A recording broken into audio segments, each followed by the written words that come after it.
114 chapters, 13 juz of Quran Kareem, 6,236 verses into 5 categories.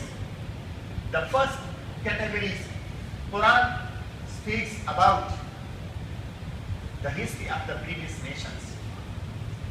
That is called Tazkir bi Ayyamillah. Quran speaks about Allah's favor upon mankind.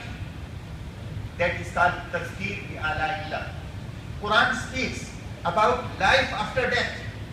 That is called Tazkir ma ba'd al-maut. And Quran speaks about the foundation of the religion of Islam. That is Tawheed, Risala and Akhirah. And Quran speaks about the commandments, Ahkam, prayers, fasting, Zakat, Jihad, Hajj.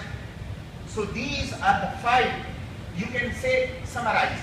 Whatever is in the Quran, either it would be related to the previous history of the nation, the history of the previous nation, or it would be related to life after death and Aqidah Akhirat, or it would be related to Allah's favor upon the man, or it would be related to the commandments, or it would be related to Surah. They are the Madani. So we have to learn, we have to understand, we have to know more about Quran. So Quran is recited completely in this month, and as I mentioned, this is the quality of the Quran and the quality of the Ummah of Rasulullah Sallallahu Alaihi Wasallam. They recite and they listen Quran Kareem, and Quran is recited completely from Al-Hamd to Wan-Nas, that you will not find any other book, any other holy book in any other religion that is recited.